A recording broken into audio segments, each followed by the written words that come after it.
and Anirban will be the timekeeper. So when Anirban says pass, the question passes on to the next team. Let's look at some rules. We have 2 rounds. First round is a non-MCQ round. We'll ask you direct questions, and so the first team, if it's not able to answer, the question will pass on to the next team, and 10 marks for the right answer, and 5 marks for the next team which answers the question. And so one final answer to be entertained from each team. So you guys can discuss among yourselves, and we need one final answer. So whoever says, so if this person says an answer, that will be taken as final. So that is the rules, I mean, from our side. So so MCQ questions will be passed to the audience. If the team fails to answer, pretty much the same set of rules. And non-MCQ questions will be passed on to the next team, and 30 seconds per team. And so for the passed on questions, the next team will get 20 seconds. So Anirban is keeping track of the time, and so when Anirban says pass, he's a timekeeper. You have to, strain your ears to listen to his voice. He's got a very soft, he's very soft spoken. Yeah. Oh yeah, he has a mic. Yeah. Yeah. No. Just what's one answer? Yeah. Yeah, listed. Yeah, listed. No. It won't be No. Multiple choice would be thrown open to the audience. So, thrown open to the audience. Yeah. Non-MCQ. Yeah. Non-MCQ.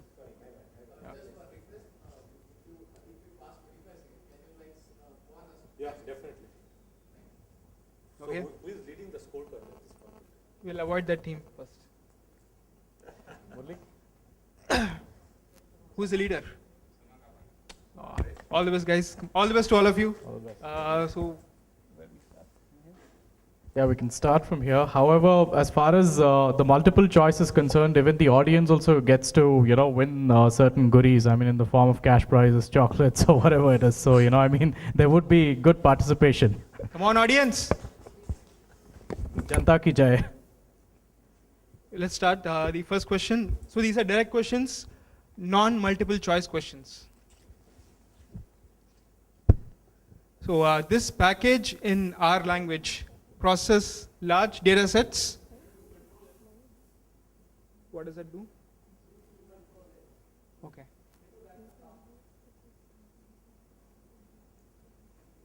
So this package in R language processes large data sets, profiles them, creates multivariate or bivariate statistics, and builds a linear regression model to predict. What is the name of the package?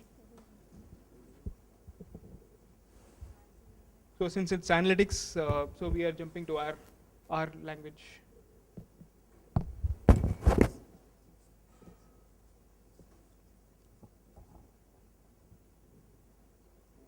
Pass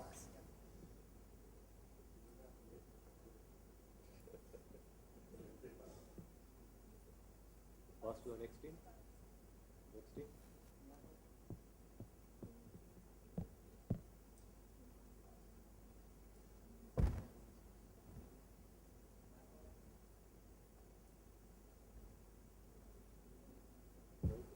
Sorry?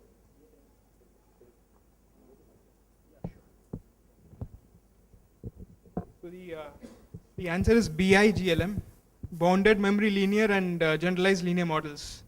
So it's sort of a package, and so what are packages? Packages are basically features for the open language that is R programming language. So let's move on to the next question. This is for the Genpact team again. So classification and regression trees or whatever recursive partitioning is done in R language using the RPart package again. Who is the creator of the package?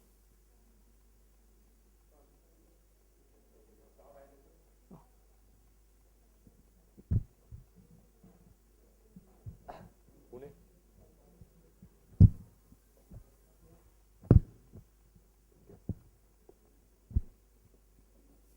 Guys? Yes?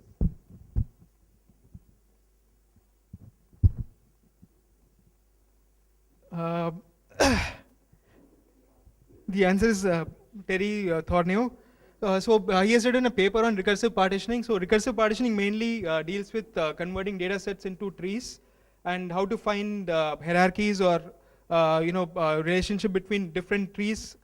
So the main challenge is to convert data sets into trees and how you go about processing the trees using different Poisson distributions and different algorithms. So that's what is recursive partitioning. Let's move on to the next question. So the open source database, that is MySQL, is connected to R language using which connector? That is which package?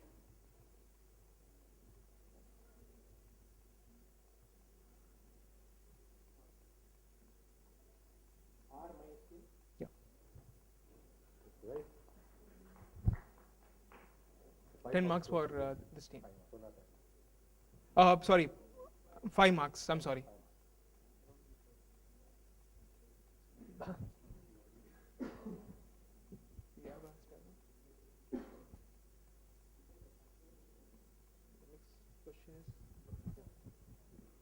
You can have that.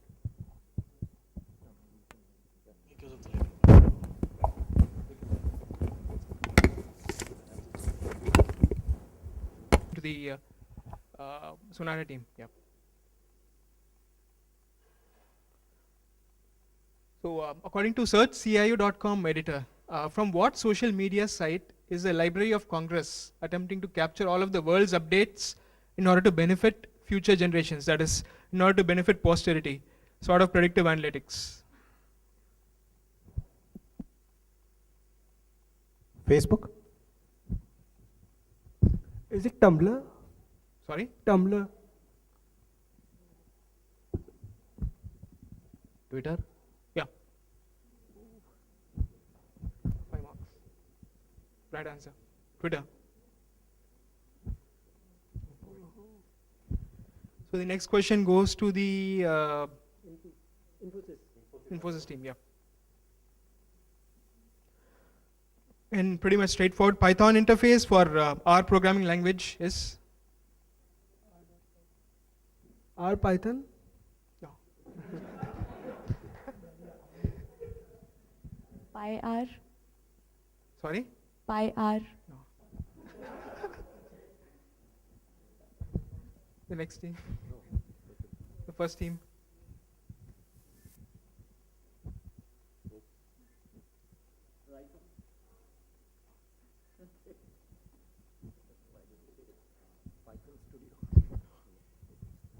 No, it's RPY.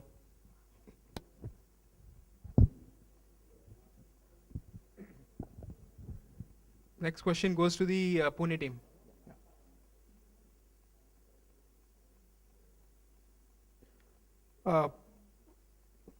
Sorry for the package set of questions. So package, so R is a major component in analytics, so that's where we have stressed upon in the first round, that is.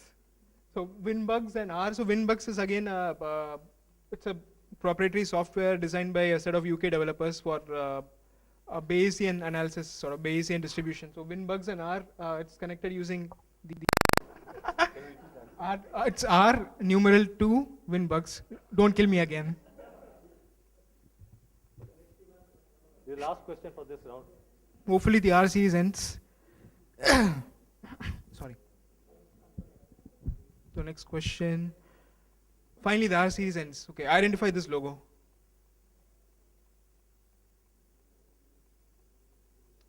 It's an analytics organization. I mean, it's sort of spawned out of a major government research firm, government firm. Indian? Sorry? I mean, what government? Indian government? I don't know. Sorry.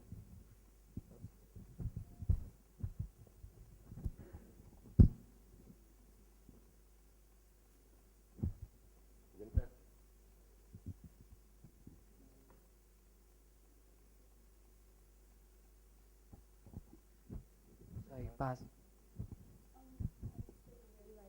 Is it CERN's data analytics. Perfect. Yeah.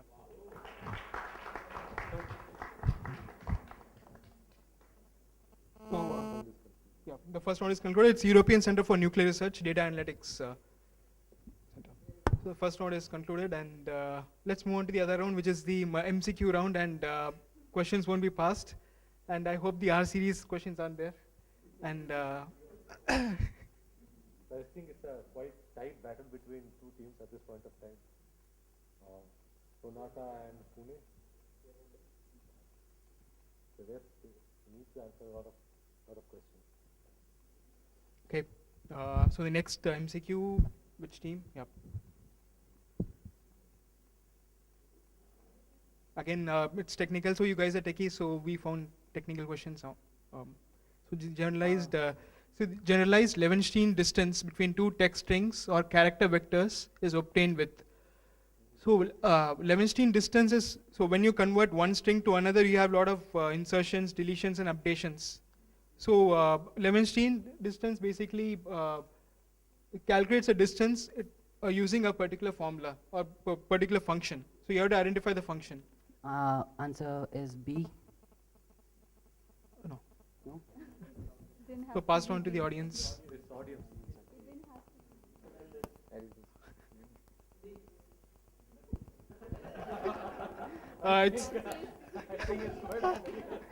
It's a dist.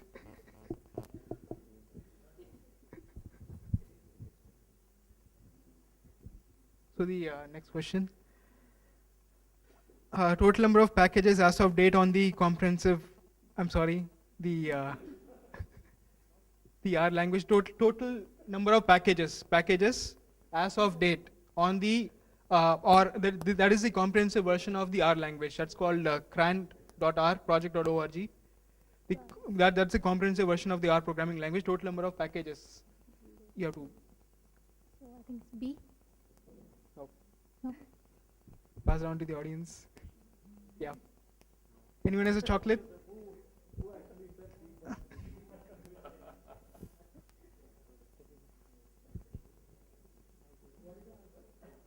Greater than 5,000, to be precise, 5165.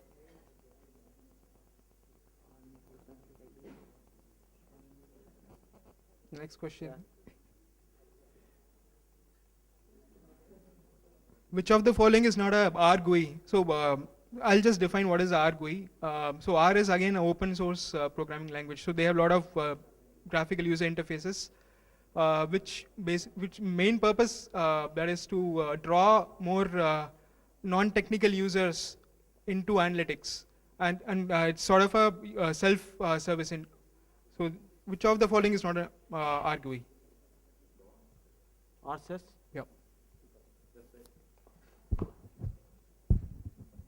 Yeah.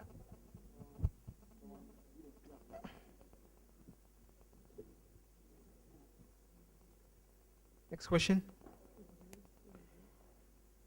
According to Mr. Todd, President and CEO at this company, the analytics team on the 2012 Obama Biden re-election campaign utilized what and what in order to understand the voter on a deeper level?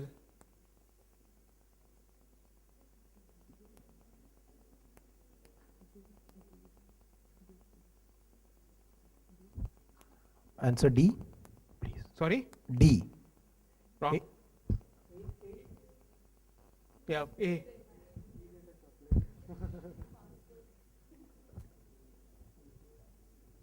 Next question. So again, this is related to R again. Sorry about that. So neural networks are available in the NNet package. That is the name of the package. So for a neural network, R object and the data point. So we need to basically point out the syntax of the predict function.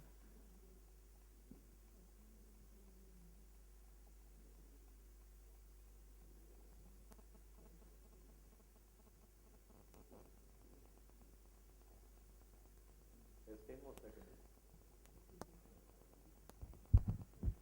D. Wrong. D. You said D.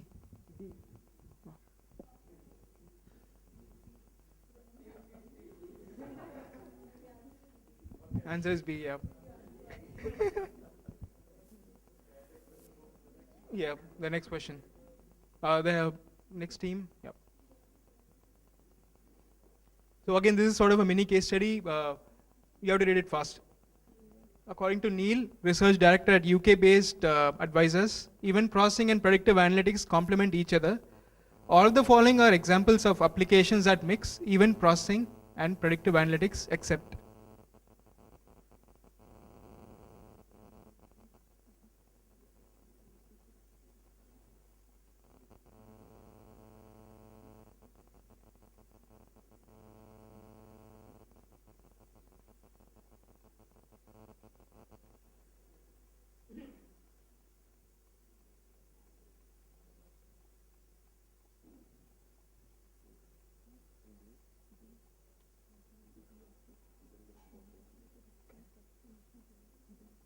Guys, you got 5 more seconds.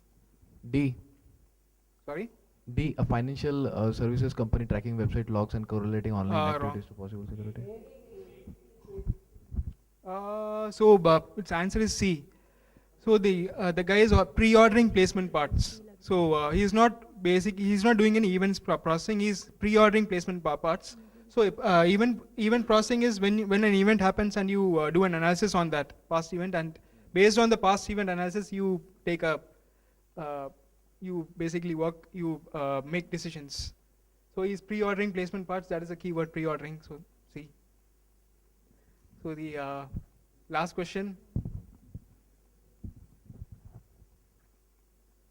Again, a mini case study. So 2013 MIT Sloan Sports Analytics Conference presented lessons that apply to more than just the major leagues. Which of the following is not one of Search CIO Comp's 5 CIO lessons learned from the sports data craze? Sorry? B. Yeah, right. All the best to all of you. Thank you. All right, so I think once we collate the scores, can we have the panelists from Gramenet to conduct the third round? That is big data visualization quiz.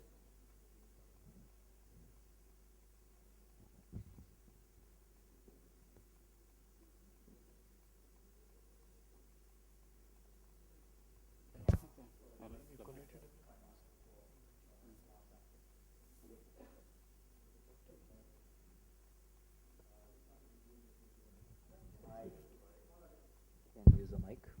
You guys need a mic? You go ahead, have a mic.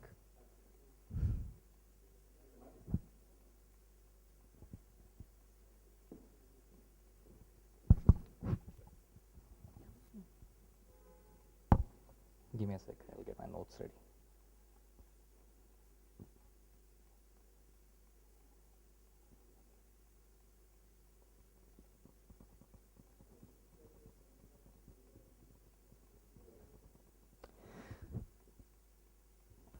From Russia. The width of the line is effectively showing the size of the army as it moves into the country and moves back. Who authored this visualization? It's a Sankey layout.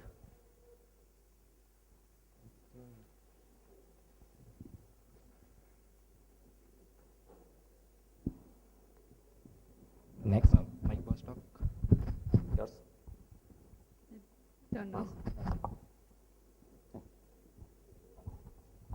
No, Mike Bostock did not author it.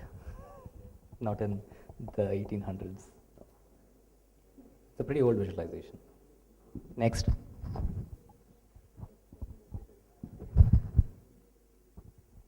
Who is the author? Yeah. It's in second line. This what is M dot.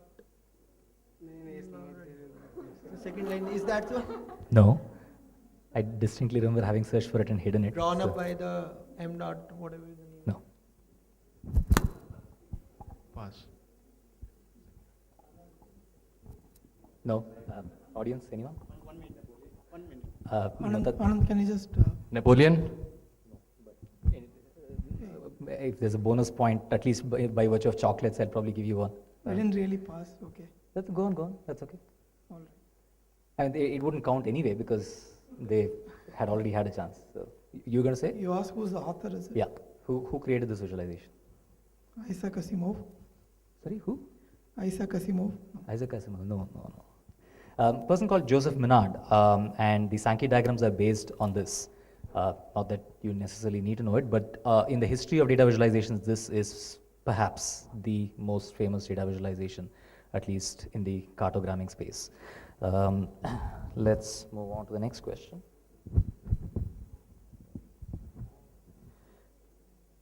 Okay, this visualization shows the geographic distribution of pollution levels. Okay, the same chart is repeated across time and the type of pollutant to allow comparison on both dimensions. What is the principle of repeating charts across dimensions called by its inventor? Your time starts. I'll have to pass this one. What is the principle of repeating charts across dimensions called by its author?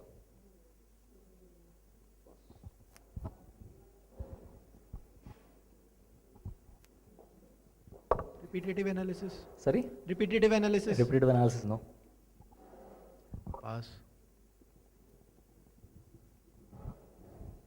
Multidimensional analysis. Multidimensional, no.